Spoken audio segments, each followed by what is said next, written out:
네, 지난주부터 일본에서 잇따라 지진이 발생한 데 이어서 대지진 가능성까지 제기가 되면서 공포감이 커지고 있는데요.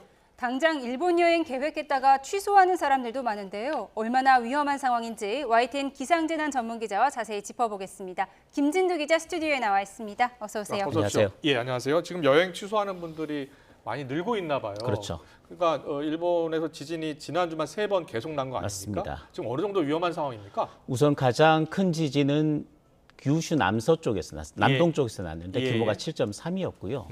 그다음에 도쿄 부근에서도 규모 5가 넘는 지진이 한 번 났고 예. 또 홋카이도 근처에서도 규모 6에서 7에 가까운 지진이 한 3차례가 연속으로 났습니다. 그런데 세 차례 지진, 일본에서 규모 5 정도, 6 정도의 지진은 어느 정도 충분히 날 수 있는 지진이라고 생각을 하죠. 예. 그런데 규모 7.3의 지진이 규슈 남서쪽에서 있었다. 근데 이쪽 규슈 남서쪽이라는 게 결론적으로 일본에서 가장 유명한 100년에서 150년 주기로 한 번씩 큰 지진이 규모 8이 넘는 큰 지진이 났었던 난카이 해곡 또는 난카이 지도 있으면 해곡, 보여주세요. 난카이 해곡 근처에서 났다라는 게 굉장히 중요한 거고 네. 이 난카이 해곡에서 나는 지진은 일본인들이 살면서 이 지역은 큰 지진이 나는 지역이라고 이미 알고 있는 지역입니다. 지금 설명 다시 한번 부탁드릴게요. 저 제일 왼쪽에 보이는 곳이 일본 규슈고요. 이번에 미야자키현 근처에서 규모 7.1의 지진이 났죠. 네. 근데 그 아래쪽에 붉은색으로 일본 그 위쪽까지 뻘겋게 돼 있는 선이 보일 겁니다. 예, 예. 그게 난카이 해곡, 난카이 해구라는 건데 예.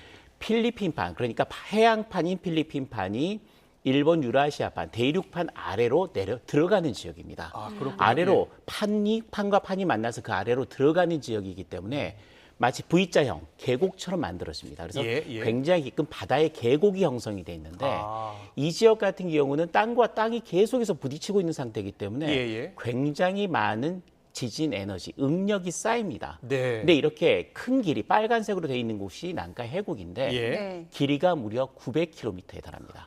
그런데 그래서 이렇게 너무 큰 지역이기 예. 때문에 크게 세 개 정도의 단층대로 구분이 되는데 네. 제일 남쪽이 난카이, 그리고 중간이 도난카이, 그리고 북쪽이 도카이 단층이라고 지금 돼 있는 곳이고 네. 그 지역에서 시기를 엇갈려 가면서 계속해서 규모 8 이상의 큰 지진이 역사적으로 많았던 지역입니다. 네, 저희가 그렇군요. 당시 화면을 좀 보여드리고 있습니다. 그렇죠. 이렇게 도로가 흔들리는 모습, 카메라가 네. 흔들리는 거죠. 방송국 스튜디오도 흔들렸다고 하고요.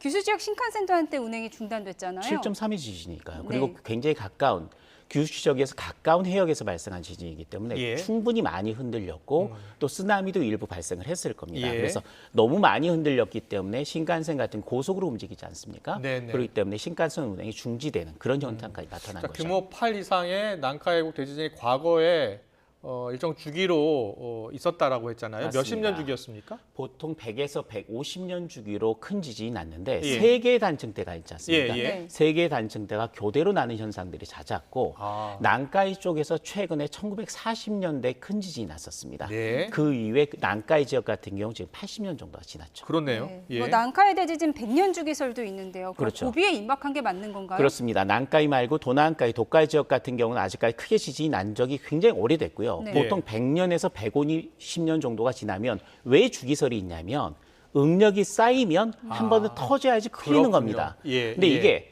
쌓이고 쌓여서 날 때가 됐는데 했는데 안 나는 겁니다. 예. 그렇기 때문에 더 위험하다고 보는 거죠. 보시죠. 그렇군요. 일본 흔드는 난카이 대지진이 과거에도 분명히 있었죠. 예. 최근에 1940년대에 두 차례 정도가 있었던 그렇네요. 거죠. 7.9, 8.0이요. 그렇습니다. 네. 그리고 그리고요? 1854년에 있었고 예. 1707년도에 있었던 겁니다. 그렇네요. 예. 규모 8.6의 호에이 지진 같은 경우에는 난카이 해곡 거의 대부분이 한꺼번에 움직였던 예. 그 지진으로 예상이 되고 있고 그렇군요. 과거의 기록이기 때문에 역추적해서 봤을 때 규모 예. 8.6 정도의 굉장히 강력한 지진이 났다라는 것이고 이번에 난카이 해곡, 예. 난카이 해곡의 제일 아래쪽에서 지금 지진 7.3이 났지 않습니까? 7.1이 났지 않습니까? 예. 이게 어떤 데자뷰가 있냐면 2011년도에 동일본 대지진이 났습니다. 예, 동일본 근데 대지진. 동일본 대지진이 난 위치에서 규모 7.3의 지진이 발생했습니다. 굉장히 강력한 지진이죠. 예. 근데 그 정도의 지진이 났을 때 이게 전진이구나라고 생각을 했습니다. 예. 그런데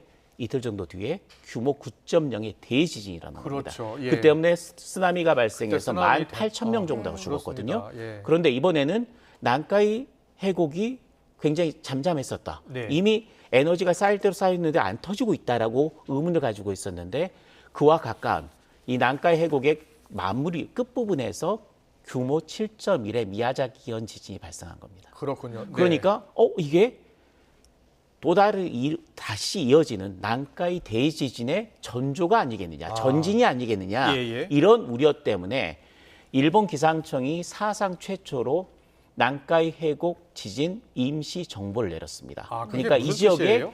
대지진이 날 확률이 있다라는 거죠. 근데 지진은 예보를 한 적이 한 번도 없습니다. 그렇군요. 예보를 할 수가 없는데 예. 이 지역에 일주일 이내에 큰 지진이 날 수도 있다. 네. 가능성은 0.5%다. 0.5%다. 예. 0.5%라는 가능성은 어떻게 봐야 하는 건가요? 0.5%면 95%는 안 나겠죠. 근데 예. 0.5%를 봤다라는 것 자체가 예. 지진 역사상 최초입니다. 0.5니까 99.5%는 안 된다는 그렇죠. 거죠. 안 된다라는 이야기인데 네. 안 되는데 그러면 안 나느냐? 안 나지는 않죠. 0.5%라는 건 날 가능성 있다라는 거고 그렇군요. 예. 규모 7.1의 지진이 전진이 됐을 경우에는 규모 9가 넘는 난카이 해곡이 하나하나 아까 말씀드렸듯이 세 개로 분할돼 있는데 하나하나가 움직였을 때 규모 8 정도의 지진이 났거든요. 네. 예. 동시에 움직인다면 규모 9가 넘는 그러니까 동일본 대지진의 버금가나 조금 강한 지진이 일어날 가능성이 굉장히 있고 예, 예. 0.5% 그 가능성 가능성이라도 그렇죠. 대비를 해야 배제를 된다. 할 수가 없기 때문에 임시 정보라는 방식을 이용해서 일본 기상청이 강한 워닝을 내린 겁니다. 그렇군요. 네. 예. 관련 기사를 보니까 가능성이 보통 한 0.1, 0.2였는데 이게 0.5로 높아진 것이다. 이렇게 네. 또 표현을 하는 것도 있더라고요. 그러니까 과거에 0.1 정도면 그렇게 뭐 임시 예. 정보를 내지는 않을 정도죠. 네. 그런데 이전에 동일본 대지진에서의 경험 그리고 이미 움직여야 했을 때 단층대가 아직까지 안 움직였다라는 예, 거. 예. 응력은 계속해서 쌓여 있었기 때문에 7.1의 지진이 트리거가 돼서 그러니까 네. 방아쇠가 돼서 그 주변 단층대를 동시에 움직일 가능성이 0.5% 정도는 있다라는 그렇군요. 그런 최초의 예측이 나왔기 때문에 예. 임시정보라는 새로운 주의보 형태, 대지진 주의보를 발령한 겁니다. 그렇군요. 그런데 15일쯤 네. 그러니까 일주일 정도를 지금 예. 기한을 둔 거거든요. 그렇군요. 15일쯤에 이걸 좀 해제할 가능성이 있다고 하는데 15일 오후 5시가 지금 기한입니다. 그런데 그래요? 예, 예. 그 사이에 지금 이 세 개 큰 단가의 해곡에 관련돼서 지진동을 관측하는 장소가 있거든요. 예. 한 세 군데 정도가 있는데 거기서 뭔가 이상 징후가 발견되거나 또는 그 주변에서 미소 지진이 끊임없이 발생하거나 네. 아니면 규모 7.1처럼 조금 더 강한 지진이 또다시 이 주변에서 발생하면 예. 연장될 가능성도 있고요. 아. 만약 그런 징후가 없다면 예. 0.5%의 확률이었기 때문에 당장 큰 지진이 일어날 확률은 낮다라고 보고 그걸 해제할 가능성도 있습니다. 네. 그렇군요. 일본 예. 내 불안감이 커지다 보니까 뭐 확인 안 된 괴담도 퍼지고 그렇죠. 있잖아요. 대표적인 게 지진 운입니다. 화면이 준비되어 예, 있으면 좀 지진 보면 운이요? 좋을 것 예. 같은데요. 보통 큰 지진이 일어나고 나면 직후에 난 지진 운을 봤다. 이런 특이한 형태의 지진이 나타나는 구름, 지진 그렇죠. 운. 지진 네, 운. 사진 있죠. 보여드리겠습니다. 네, 직선을 그런가요? 길게 직선 형태의 그렇네요. 구름들이 형성이 되거든요. 예. 그런데 저런 직선 형태의 구름이 만들어질 수는 있습니다. 과학적으로 입증도 됐습니다. 예, 그러니까 예. 단층대라는 건 지하 깊숙이 만들어져 있는 곳인데 그게 위에서 보면 상공에서 보면 직선으로 보이거든요.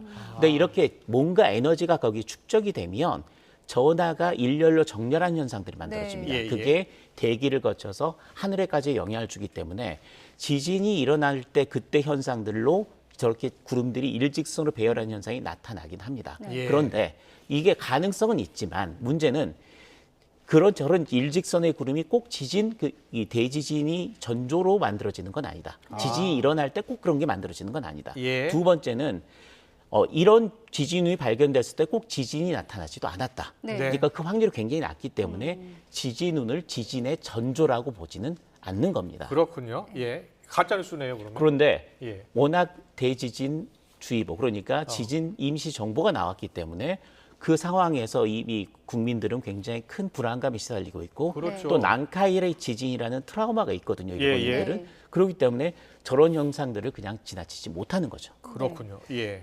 그래서 뭐 일본 여행 가려다가 취소하는 사람도 많다고 하는데요. 그럼 여행은 취소하는 게 맞는 걸까요? 안전이라는 부분을 먼저 봐야 될 것 같습니다. 예, 확률은 낮지만 아까 말씀드렸듯이 확률이 0.5%. 없는 건 아닙니다. 네. 그러니까 일본도 일본 기상청에서 사상 최초로 임시 정보라는 걸 발령할 정도라면 굉장히 주의 깊게 위험성을 높게 보고 있다라는 걸 그렇군요. 보시면 됩니다. 일본 예, 같은 예. 경우는 지진 학자들이 굉장히 기술이 높고 오랫동안 이 지진을 연구해왔기 때문에 예. 그런 부분에 대한 데이터가 굉장히 많습니다. 그렇습니다. 그런 쪽에서 예. 사상 최초로 임시 정보를 내렸다는 이야기는 예. 그만큼 위험성을 높게 보고 있는 거고 예. 그걸 일주일 정도 15일까지로 봤다면 네. 그 상황을 지켜본 뒤에 일본 쪽을 방문하시는 게 훨씬 더 효과적이고 또 훨씬 더 안전할 거라고 생각을 합니다. 알겠습니다. 자, 이 난카이국 대지진 관련해서 만약에 대지진이 일어난다면 우리나라하고 가까우니까요. 특히 남해는요. 큰 영향을 미칠 것이다라는 보도가 있던데. 우선 일본 쪽에 어느 정도 피해가 있는지 한번 제가 준비를 했는데 예. 그래픽이 네. 준비가 되면 한번 보시죠. 네, 그래픽 보여주시죠. 그 당시에 동일본 대지진 때 지진 해일의 높이가 10m였습니다. 네. 10m의 높이 때문에 18,000명이 죽었거든요. 예. 근데 보시죠. 만일에 난카이 해구의 지진대가 같이 움직이면서 대지진이 났을 경우 규모 9 정도가 넘는 지진이 났을 경우에는 보시죠. 상당히 높은 20.5m, 10.9m 이걸 보시죠. 구로시오는 34m 요? 34m의 해일이 덮치는 걸로 되어 있습니다. 와. 이렇게 되고 가장 중요한 게 원전도 하나 있습니다. 네. 하마구 원전인데요. 지금 이것도 동일본 대지진 여파로 인해서 아. 방파제를 쌓고 있었습니다. 예, 예. 몇 미터입니까? 18m 방파제를 쌓았거든요. 아. 동일본 대지진 때 넘어올 수 있겠는데요? 그런데 예. 최고 쓰나미 높이가 21m를 예상을 하고 있다는 거죠. 네, 그럼 그렇다는 넘어오잖아요. 이야기는 넘어올 수 있다는 얘기죠. 그렇군요. 그러니까 예. 일본 원전까지도 어느 정도 침수까지도 가능하다라는 게 지금 이번 상황에서의 높이고요. 그다음에 자료가 일본 내각부 자료인 거 보니까 일본 정부도 알고 있다는 얘기네요. 그렇죠. 그리고 역대 일본 대지진 보시죠. 동일본 대지진 2011년도입니다. 18,000명 정도가 죽었습니다. 예. 그런데 만일에 서일본 대지진이라고 하죠. 네. 난카이 대지진이 발생을 한다면 사망자가 32만 명입니다. 아, 그렇게 보는 피해가 거군요. 예. 32배가 되는 건데. 그렇습니다. 예. 이 정도로 엄청난 위력의 지진이 날 수 있다. 이렇게 돼서 만일에 동시에 세 개의 단층대가 동시에 움직인다면 규모 9 이상의 지진도 가능하고 예. 이렇게 엄청난 피해가 날 수 있다라는 게 일본 기상청의 기본적인 분석입니다. 그런데 예. 문제가 이 정도의 지진이 난다면 보시죠. 동일본 대지진은 우리나라까지의 거리가 적어도 900에서 1000km가 넘습니다. 예. 네. 그런데 난카이는 우리나라에서 훨씬 가깝습니다. 네. 400km 정도 됩니다. 네. 아, 그렇네요. 예. 그렇죠. 그렇기 때문에 이런 상황이라면 우리나라에 미치는 영향은 동일본 대지진보다 더 강력합니다. 예. 그럼 우리도 대비를 해야 하잖아요. 그렇습니다. 우선 남해안 같은 경우에는 규모 5 정도의 만일에 지진이 난 것과 같은 네. 흔들림이 감지가 아, 될 그 수 진도를 있고요. 느낄 수 있다는 거예요? 그렇습니다. 특히 예. 동시에 움직여서 9m 높이의 아까 말씀드린 예. 30m 높이의 해일이 발생한다면 특히 이 아래쪽에서 발생한 해일 같은 경우는 약간 옆으로 돌아서 제주도에 영향을 줄 수 있습니다. 아, 제주도에도 해일 영향이 줄 수가 있고요. 예, 예. 그보다 더 무서운 게 앞으로의 문제입니다. 앞으로의 문제가 뭐냐면 예.